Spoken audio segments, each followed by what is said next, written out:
experts and the academia to discuss and debate the challenges, but also the opportunities for Africa development. The African Union theme for 2022 highlights the key role that resilience, as seen in areas such as agri-food system, health and social protection systems, plays as a factor in guaranteeing societal investment in human, social and economic capital development in Africa.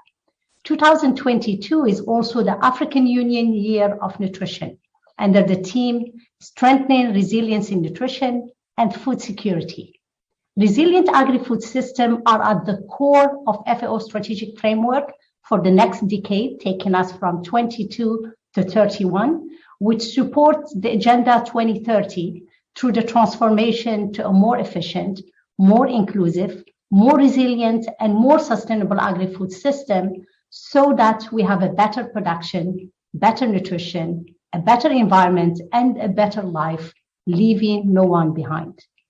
In fact, the second week of Africa Dialogue Series 2022, led by FAO, focuses on the sub-theme, strengthening the resilience of farming system, land, digital transformation, and access to finance, making smallholder farmers the backbones. We cannot achieve resilience of farming system without empowering smallholder farmers, women and men, and enabling their access to key resources and key services. For example, promoting digitalization implies closing access gaps, particularly for women. Scaling up technologies needs both public and private sector investments. Access to finance calls for innovative investment, stronger public-private partnership, and an enabling policy environment. Equitable access to land cannot be promoted in the absence of distributive land reforms and incentives and mechanisms that favor especially women and youth, women, girls, and youth. For today's event, we have a distinguished set of panelists who will shed light on these issues. I'm delighted to welcome with us Her Excellency Honorable Josephine Lagoyanga, Minister of Agriculture and Food Security in South Sudan, Dr. Simplice Nwala Fonko, Head of Division of Agriculture and Rural Development, Department of Agriculture, Rural Development, Blue Economy and Sustainable Development from the African Union Commission, Mrs. Beatrice Gabuka, Executive Director of African Women Agribusiness Network, Dr. Yemi Akinbamijo, Executive Director, Forum for Agricultural Research in Africa, known as FARA, Dr. Abdul Ali Muhammadou, Executive Secretary, Permanent Interstate Committee of Drought Control in the Sahel, the SILS, and we will hear from our panelists on the lesson learned and best practices from ongoing initiatives and partnership, especially throwing link on how they were able to recover from the impacts of COVID-19. And we will zoom in on those innovation and priority actions for accelerating the transformation towards making small-scale producers and smallholders at large the backbone of a more efficient, inclusive, resilient, and sustainable agri-food system in Africa. To open our event, it is my honor to invite to our virtual stage Mrs. Cristina Duarte, the UN Under-Secretary General and Special Advisor to the UN Secretary General on Africa. Cristina, the floor is yours. Good morning, Lamas. I would like to start by giving a big thank you to the Deputy Secretary General, Amina Mohamed. Amina, thank you. Thank you very much for making yourself available to participate in this webinar. Thank you. I will be very brief, so I leave you time for you to set the stage for such important conversation. Excellencies, ladies and gentlemen, all protocols observed. I'd like to welcome you to the second international webinar of the month-long Africa Dialogue Series, which this year presents diverse views and perspectives aligned not only with the African Union's theme of the year for 2022, but also with the outcomes of the Secretary General's September 2021 UN Food Systems Summit and the UN Decade of Action on Nutrition. 2016-2025.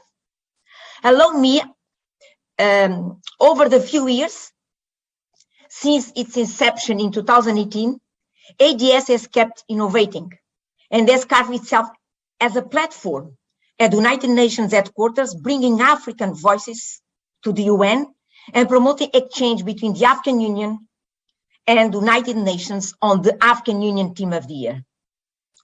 As a novelty, this year, OSA and the African Union Commission are organizing the ADS 2022 in collaboration with key lead entities: FAO, AGRA, WFP, ILO, UNECA, and AUDA-NEPAD. What a team!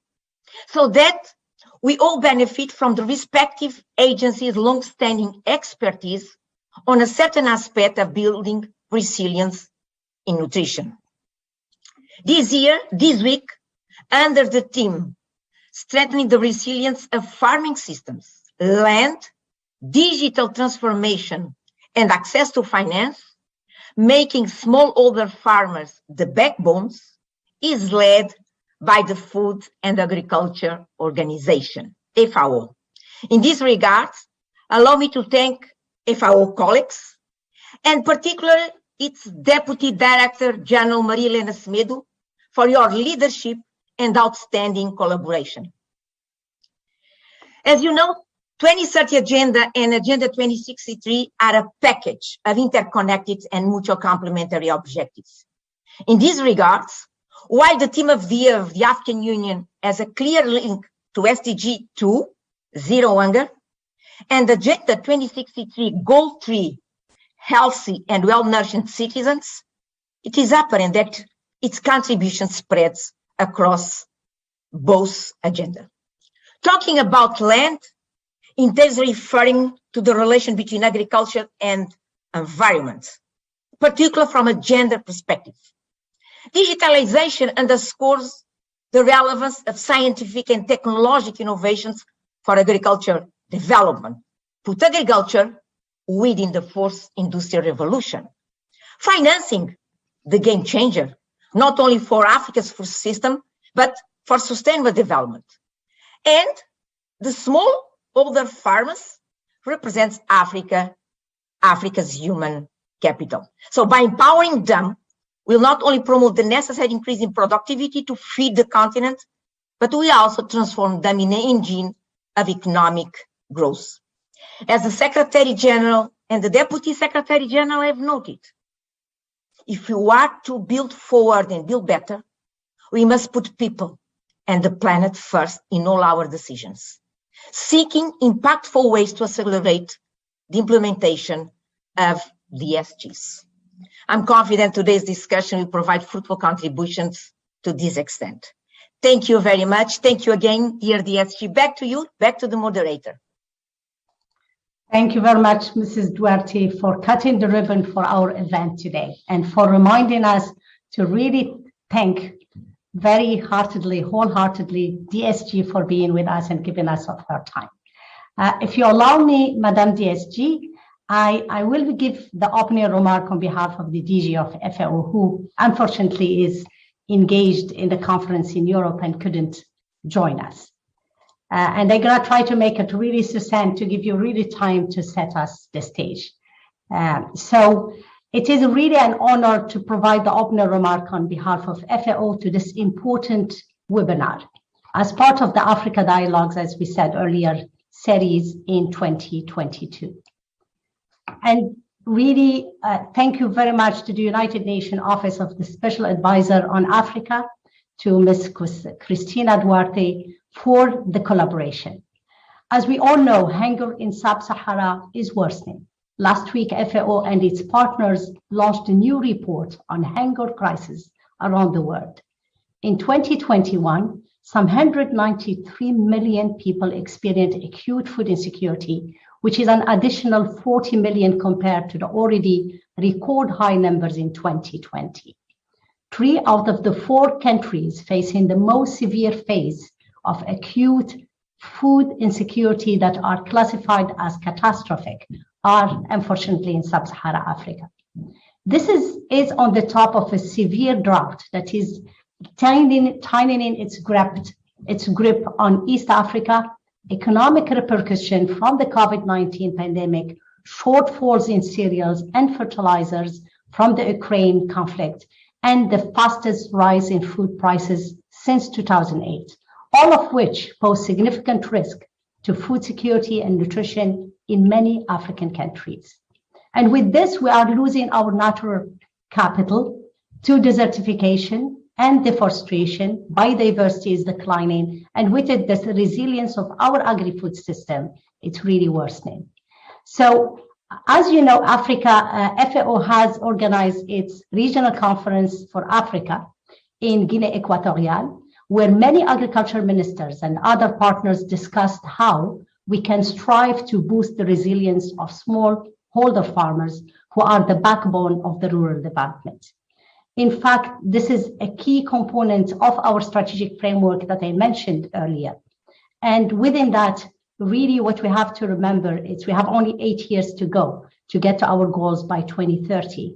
And without extraordinary effort in the region, it will be really difficult to meet the aspiration of the 2030 development agenda. Within that, really, what I would like really to share with you today is that there are a number of initiatives that we have started in Africa that we see as really the tools and the means to really get to our aspiration towards 2030. One of them is the FAO 1000 Digital Villages Initiative that aim to equip rural communities with the digital tools they need for rural transformation and prosperity.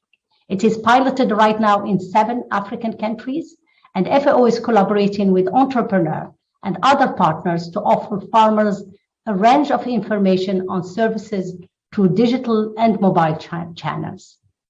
Another program or initiative, it's the One Country, One Priority product, which is really will aim to support countries to develop and green value chain of special agro products in ways that are inclusive, profitable, and environmentally sustainable. And many of the countries really have picked a value chain that are very intrinsic to their ecosystems. We also continue to work with countries through the hand-in-hand initiative. And within that, really, it's based on data and analysis of existing policies in the ecosystem. Of course, there are other initiatives that are beyond the rural area, particularly looking at the urban landscapes. And one of them is the FAO Green Cities Initiative that aims to introduce innovative solutions to integrated agri-food system, urban and peri-urban agriculture, and also urban forestry into local planning.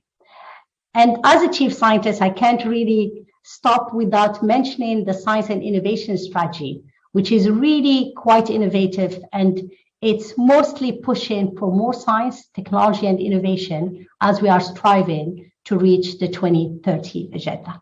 So with that, I think I'm gonna give the floor now to Her Excellency, the Deputy Secretary General, Amina Mohammed, to set the stage for our panel discussion.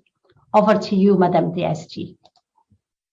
Thank you so very much, Hussein. It's wonderful to hear you, and of course, the FAO's commitments to this agenda. Dear Christina, this is such an important dialogue series, and without it, we will not have the opportunity to inform and help to shape the ambition of the 2063 agenda and the 2030 agenda. So very pleased to join you today. And the 2022 dialogue series is dedicated to building resilience in nutrition, and therefore the title of Accelerating Africa's Human Capital and Socioeconomic Development is pertinent. The resilience part of this agenda is timely. We are seeing 3 crises, one after the other, from climate to COVID, and now, of course, the war, which is impacting, in particular, the food security of many in Africa. And this has really struck vulnerable health systems, and it has halted socioeconomic development. The continent has proved more resilient than expected in the face of the health crisis. But the recession that stemmed from the pandemic has hit Africa hard, and much of the content relies on global trade, tourism, commodity and raw material exports, and access to external funding. In 2020, I think it's good to remember that more than 280 million people in Africa faced hunger. And this represents 1/5 of the population and an increase of 46 million from the previous year. This will increase exponentially given the impacts that we are seeing now on the food system. But beyond hunger, many Africans will suffer from imbalanced diets and micronutrient deficiencies, and this is going to lead to a spread of non-communicable diseases, from stunting to obesity, and is likely to have long-term consequences on Africa's human capital. And it's really important that the implications of some of these crises are understood not to be short-term in nature, but long-term in the impacts in many of the lives of people in developing countries. In 2021, droughts, floods, conflicts, and COVID-related disruptions continue to impact agricultural production, creating an unprecedented risk of famine both in East and Western Africa, which we can see now on the horizon. And that, as we've said urgently, has been exacerbated by the war in Ukraine. Colleagues, the challenges are considerable, and to overcome them, we must take a holistic approach that will put us on a sustainable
now on the food system. But beyond hunger, many Africans will suffer from imbalanced diets and micronutrient deficiencies, and this is going to lead to a spread of non-communicable diseases, from stunting to obesity, and is likely to have long-term consequences on Africa's human capital. And it's really important that the implications of some of these crises are understood not to be short-term in nature, but long-term in the impacts in many of the lives of people in developing countries. In 2021, droughts, floods, conflicts, and COVID-related disruptions continue to impact agricultural production, creating an unprecedented risk of famine both in East and Western Africa, which we can see now on the horizon. And that, as we've said urgently, has been exacerbated by the war in Ukraine. Colleagues, the challenges are considerable, and to overcome them, we must take a holistic approach that will put us on a sustainable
And it's really important that the implications of some of these crises are understood not to be short-term in nature, but long-term in the impacts in many of the lives of people in developing countries. In 2021, droughts, floods, conflicts, and COVID-related disruptions continue to impact agricultural production, creating an unprecedented risk of famine both in East and Western Africa. La gestion durable des terres. Management of land. And one question that was raised was how can women and young people benefit from the scaling up of the sustainable management of land? So this is an appeal to FAO and other technical partners to work on this, because the sustainable management of land does include a number of areas. There's the environmental dimension, agricultural. There's also the social issue and land ownership and the delimitation of land. So these are some of the challenges that we discussed today. How can we invest in the sustainable management of land to promote the access to land by women and access to jobs for young people? So at this stage, that's what I wish to state briefly as to what we are doing with FAO on the protection data, training, enhancing resilience, and also the taking account of the gender dimension in everything we do. I'd like to pay tribute here. Thank you. Thank you very much. Thank you very much, says Chair.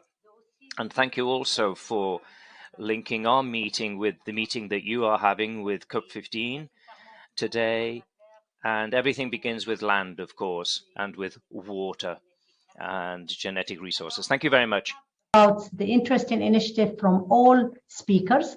We want to really, we don't have much time. We have about 11 minutes with us only. We want to really hear from all speakers on one solution or one innovation or one action that you think can make a difference.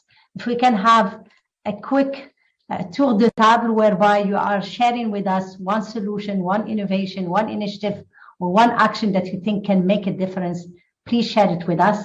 And maybe I could start with, in the same order where we started. Christina, we can leave you. You can start first, Christina, since you are ready. And then we go around everybody. Thank you. Thank you, Islam. I'll be very quick. I do believe that we have been talking, I'll be very, very open.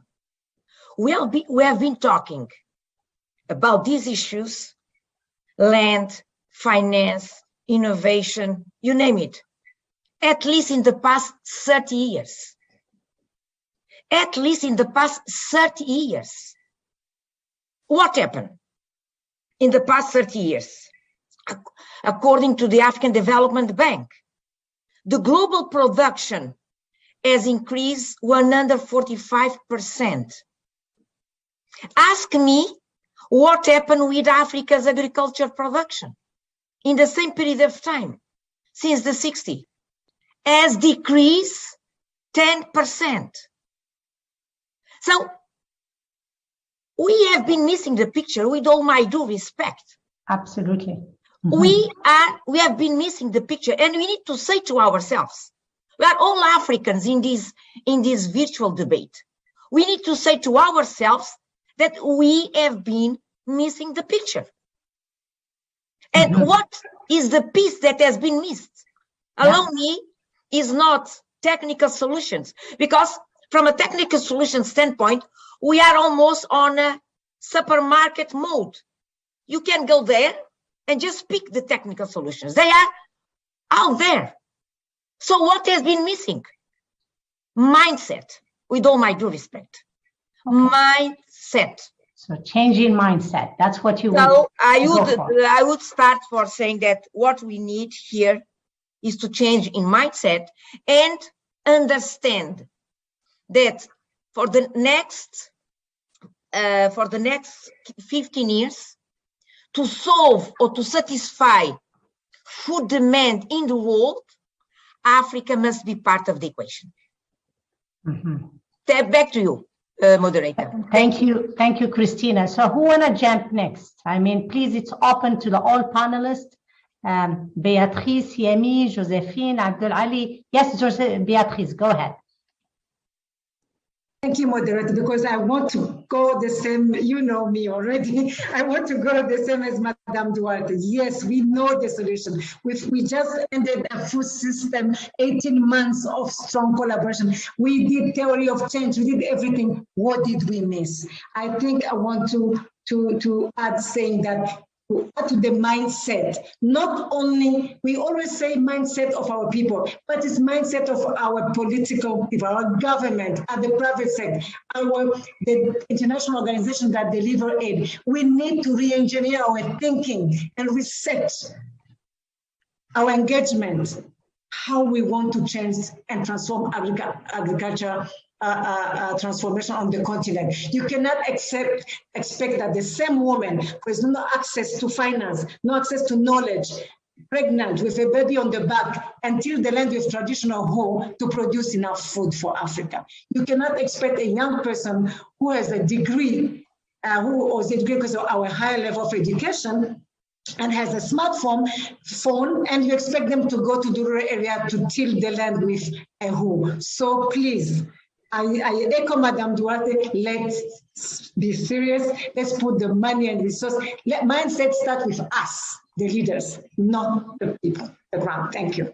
Thank you, Beatrice. Who want to go next? Yemi, I see that you have unmuted yourself. Go ahead, please. Right. Thank you very much. And I really want to echo what the two brilliant ladies have said. The change in mindset is important. In FARA, we push the maxim that Africa's agriculture is too important to be outsourced. And this is exactly what we have done by our policies for more than 5, 6, 10 decades. And that's doing the same thing will always give us the result we always had. So we need the kind of a radical transformation that will engender what we call the science to innovation approach. And the policymakers need to engage, not to keep us on the waiting line and waiting for handouts or hand-me-downs from donors and other development partners that mean so well for us. So we need to see how we can actually drive a new mindset that will help us to move the science to innovation strategy that will become more relevant to Africa. Back to you, Ismail. Thank you very much, Yemi. Simplice, you want to come in? Yes, thank you. I will not go against the solution of changing mindset, but I think what is important today is we don't have to reinvent the wheel. There are pockets of success on the continent. It's also about copying what is going well somewhere and upscaling the best practices. Not everything is wrong, but we spend much of our energy and resources trying to reinvent the wheel. So it is about learning from your neighbor what has worked well and copying the best practices. And then the mindset, of course, will follow. But we need to start by copying what is going well somewhere in our neighborhood and then upscale the best practices. Thank you. Thank you very much, Simplice. Maybe Her Excellency Josephine, if you want to come in, or Dr. Abdul Ali, if you want to also share your one solution, one action, or one initiative that you would go for. Your Excellency Minister Josephine, go ahead. Thank you very much. I would agree very much with the last speaker that we do not have to reinvent the wheel. In terms of South Sudan, what we really need to do is to increase agricultural production. And how do we do that? We do that by, enhancing all the issues that we have mentioned here: access to land, access to finance, organizing agriculture, farmers into cooperatives and farmers groups, using, climate smart agriculture, etc., etc. We can learn from, others where these practices have led to successes. So we don't have to reinvent the wheel. But South Sudan has a lot of agricultural potential. We have what we call Comprehensive Agricultural Master Plan, which spans over 25 years, broken down into short, medium, and long term.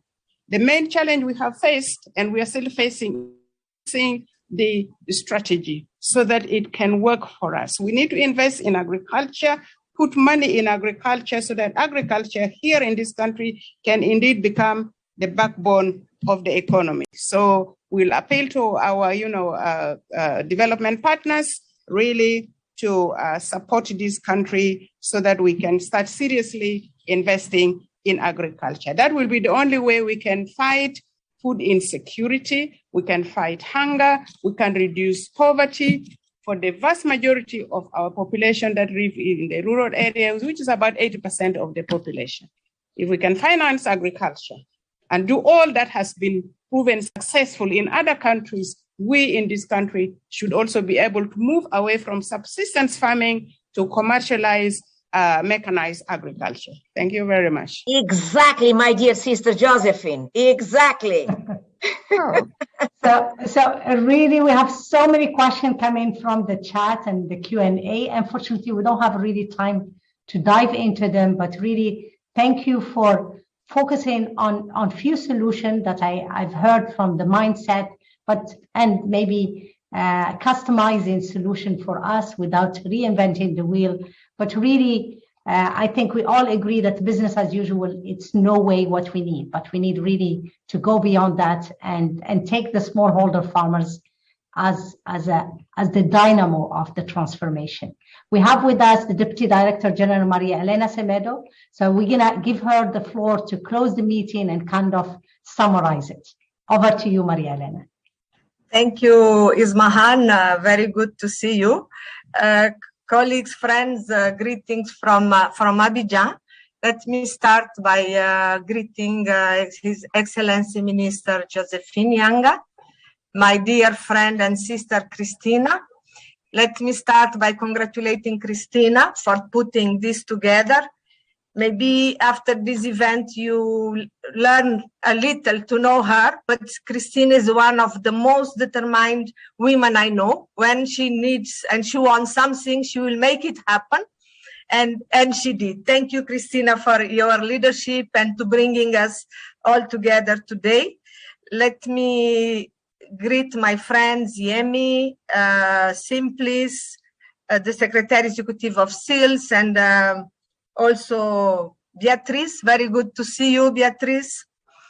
And I think it has been a very successful discussion. And let me start by sharing something with you. I opened this morning an event on drought. And I was telling the same thing to them, that after 30 years, we are still talking about drought. And I told them something Christina knows. We have a poet in Cabo Verde. In the 50s, we have a very strong drought. And he said, due to the droughts, the goats, they learn how to eat stones. And I told them 30 years later, I don't want to say that we are still eating stones, but we haven't yet put all the solutions to say that we are avoiding. We cannot avoid a drought to a highs, but how we can be better prepared to face the drought and its effects. And the same goes to agriculture. And I believe, and I hope, what we have faced with COVID-19, what is happening now in the conflict with Ukraine and Russia, will help us to find our own solutions. We cannot keep depending on others. Now we don't have wheat, we have crisis of energy, we don't have fertilizers, because we can produce it, but they are produced far from us, and we are suffering the consequences. Let's see that with this crisis, we'll start producing what we need internally. We have water, we have land, we have the capacity, it has been said here, we have science, we have innovation, we have the solutions. And how we can put everything together, how we can diversify our consumption in order to be healthy, to be sustainable, and to eat what we have from our biodiversity that is very rich and diverse in Africa. And we all hope, and I hope we women in this panel, we can really push and contribute to push it forward, because this is what we need. We need political will, we need change of mindset, but we need to, every one of us who can help, who can contribute to bring the solutions we know together and make it happen. What we know is we need is to make it happen. We talk about markets. I think the free trade agreement will provide us the market and what we need in order to structure our market and to bring what we can bring in terms of quality of the food, in terms of uniformizing our legislation, our market, and indeed, this is what we need. The same goes to fertilizers. Everybody's thinking how we'll be producing in 2023 because we don't have fertilizers. Why not to move to more green solutions? We have the solutions. We can produce, and the African Union has the Green Recovery Action Plan. Let's put it in practice. Let's implement it. We have the instruments. We need investment. But Christina knows better than us. What is the wealth we have in Africa? What is the money we can invest in agriculture if we can canalize it to agriculture? How we can work to reduce the risk in terms of our agriculture to make it profitable, to make it attractive to the youth, because this is another issue we have, how to bring the youth, the new generation that can bring the digitalization to agriculture, can bring the transformation we need. Friends, what we need is to transform our agri-food system to make them more sustainable and more resilient, and how we can really create a more resilient African population. And just to tell you, the smallholder farmers, they produce what we consume, but they are the hungry ones. They are the more food insecure. And this is really unfortunate. Let me just conclude by sending you a big hug, thanking you all for being with us today. Ismahan, who facilitated, Christina, who put us all together, and the good luck for the other ones, and I hope they will be as successful as this one. Thank you. Thank you, Thank you, my dear sister Elena. Thank you very much. Well said. Well said. Apologies for not having a really discussion and really more interactions. Apologies. But it was a great discussion. Thank you very much.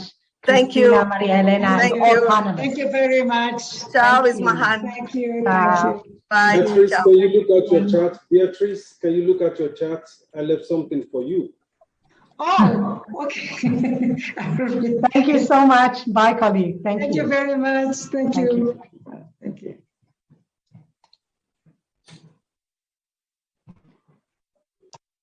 I just wanted to get your email contacts and telephone. Mine is on the chat. You can copy it before this is closed. I will do that. Okay. Thank you. Thank you. Thank you. Bye. Bye. Recording stopped.